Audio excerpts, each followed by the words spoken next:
Son, we need to have a chat about internet safety. I slowly crumpled down onto the floor next to him. His laptop was open, and he was playing Minecraft on a public server. His eyes were locked into the action. Comments scrolled down the side of the screen in a chat box. Son, can you stop your game for a minute? He exited the world, closed the laptop, and looked up at me.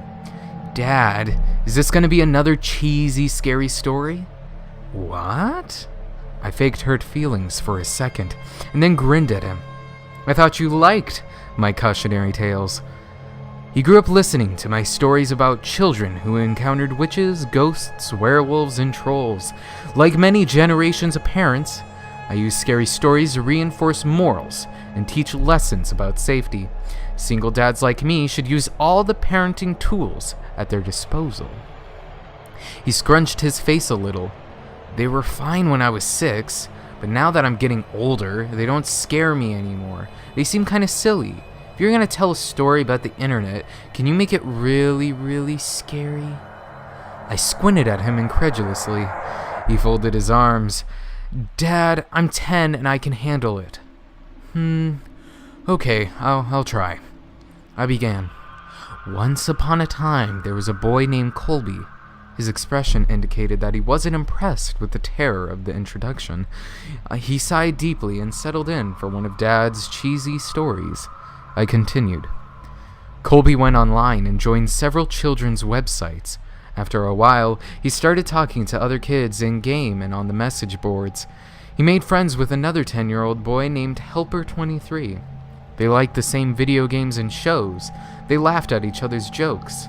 They explored new games together. After several months of friendship, Colby gave Helper23 6 diamonds in a game they were playing. This was a very generous gift.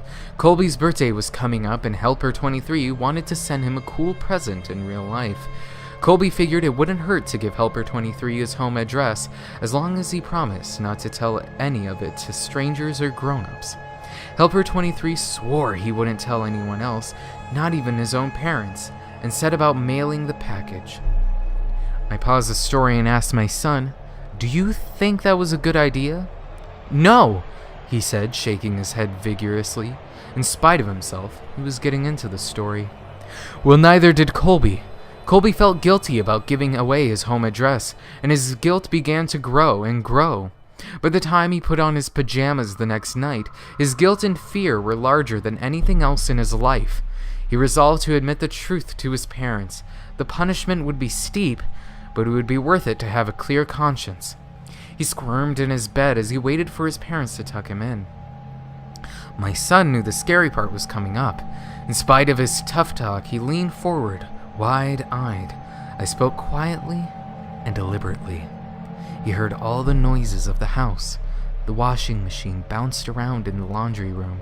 Branches scraped against the brick outside of his room. His baby brother cooed in the nursery, and there were some other noises he couldn't quite pinpoint. Finally, his dad's footsteps echoed down the hall. Hey, Dad," he called out nervously. "I have something to tell you." His dad stuck his head in the doorway at a weird angle. In the darkness, his mouth didn't seem to move, and his eyes were all wrong. "Yes, son?" The voice was way off, too. Are you okay, Dad?" the boy asked. "Uh-huh," sung the father in his strangely affected voice. Colby pulled his covers up defensively. Is Mom around?" "Here I am!" Mom's head popped up into the doorway below Dad's. Her voice was an unnatural falsetto. "Were you about to tell us that you gave our home address to Helper23? You shouldn't have done that. We told you not to give out personal information on the internet." She continued. "He wasn't really a kid. He just pretended to be one. Do you know what he did? He came to our house, broke in, and murdered both of us, just so he could spend some time with you." A fat man in a wet jacket emerged in the child's doorway, holding the 2 severed heads. Colby shrieked and gasped as the man dropped the heads on the ground, unsheathed his knife, and moved into the room to work on the boy. My son screamed too. He twisted his hands defensively over his face, but we were just getting started with the story.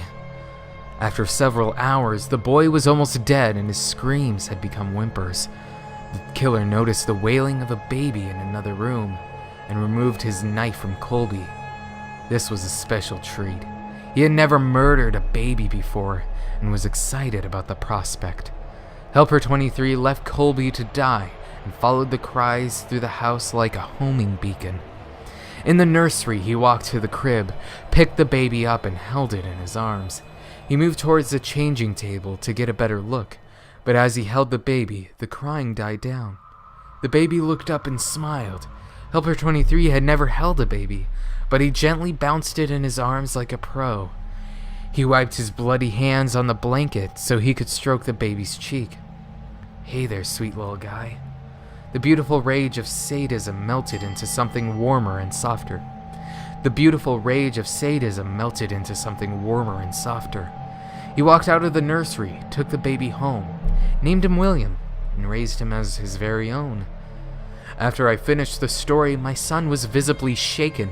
Between ragged staccato breaths, he stammered, "But Dad, my name's William." I gave him a classic dad wink and tousled his hair. "Of course it is, son." William ran up the stairs to his bedroom in a fury of sobs, but deep down, I think he liked the story.